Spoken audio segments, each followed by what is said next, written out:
Akhwatullah azanillah wa yakum. Pada kesempatan hari ini kita akan mempelajari sebuah judul atau sebuah tema, yaitu tentang mencari informasi terkini. Nah, ini berhubungan dengan materi teks berita. Silakan dipahami dan juga dicatat beberapa pembahasan yang Anda tandai, dicatat di buku tulis nanti untuk memurojaah ketika ada ulangan atau lain sebagainya. Yang pertama, tujuan yang diharapkan setelah mempelajari modul ini adalah yang pertama, bisa mengidentifikasi unsur teks berita, kemudian bisa menentukan isi pokok berita, bisa menanggapi isi teks berita, bisa menyimpulkan isi teks berita, kemudian yang kelima bisa menganalisis struktur teks berita, yang keenam bisa menganalisis ciri kebahasaan teks berita, yang ketujuh bisa menyusun teks berita berdasarkan kerangka, dan yang kedelapan bisa membacakan teks berita dengan lafal, intonasi, dan gerak tubuh yang tepat. Nah, ini tujuannya. Jadi ke-8 tujuan ini diharapkan bisa kita dapati setelah mempelajari satu modul ini. Nah, demikian. Kemudian kita lihat lagi pada pembahasan yang berikutnya, kita masuk ke unit 1. Lihat unit 1 di buku Antuna juga ada berita di sekitar kita. Nah, ini silakan dipahami. Mengidentifikasi unsur-unsur teks berita dan menentukan isi pokok teks berita. Di situ ada beritanya dengan judul Risma Motivasi Peserta Didik Kesetaraan PKBM Surabaya. Nah, ini silakan dipelajari kutipan berita ini, dibaca maksudnya. Setelah dibaca nanti kita akan mengetahui beberapa pertanyaan atau beberapa pembahasan yang akan dibahas setelah teks berita ini. Nah, silakan dibaca terlebih dahulu teksnya di buku Antuna masing-masing.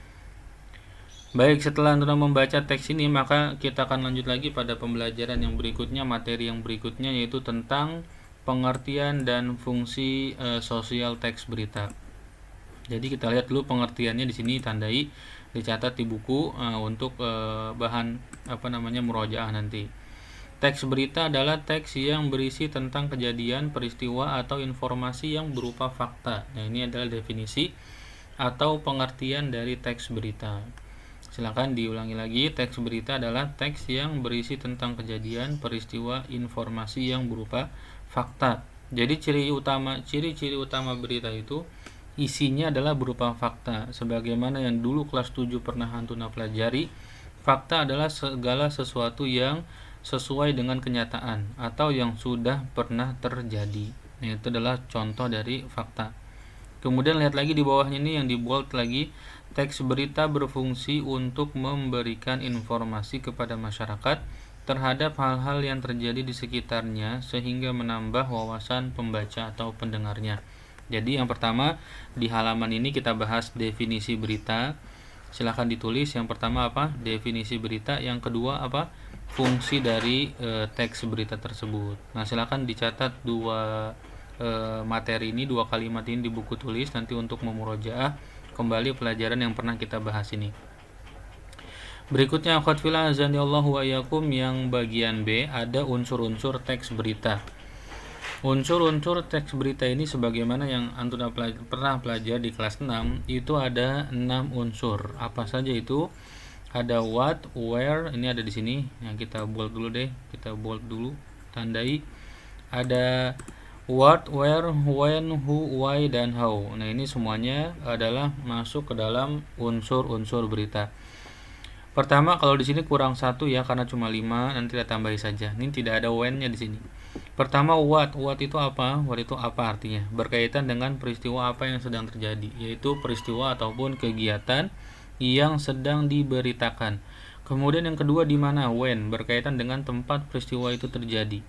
Di mana peristiwa itu terjadi. Misalnya ada peresmian sekolah, maka itu peresmian terjadi di daerah mana dan kapan. Kemudian siapa? Siapa ini adalah orang atau pihak-pihak yang terlibat dalam peristiwa tersebut. Nah, siapa saja itu ada, bisa misalnya gubernur, bisa misalnya pelaku, dan lain sebagainya. Kemudian yang keempat, mengapa atau why, berkaitan dengan alasan atau latar belakang peristiwa itu bisa terjadi. Jadi apa sebabnya. Kemudian yang kelima adalah bagaimana atau how. Nah, ini bagaimana ini menunjukkan proses peristiwa itu terjadi, ya, ataupun cara ataupun keadaan. Misalnya dalam sebuah berita tentang kajian, maka bisa jadi untuk menjawab pertanyaan bagaimananya itu bisa jadi kajian tersebut berjalan dengan khidmat, atau berjalan dengan lancar. Nah, contohnya seperti itu. Kemudian yang terakhir yang tidak ada di sini adalah when, yaitu kapan. Kapan itu berkaitan dengan waktu peristiwa itu terjadi. Jadi kapan peristiwa itu terjadi itu untuk memenuhi pertanyaan kapan. Nah, demikian unsur berita yang bisa kita antuna singkat menjadi adik Simba. Nah, silakan dilihat ini yang di blok warna kuning disingkat menjadi adik Simba. Apa, di mana, kapan, siapa, mengapa, dan bagaimana. Nah, silakan dipahami ke-6 unsur ini. Nanti kita lanjut pada pembahasan berikutnya, insya Allah.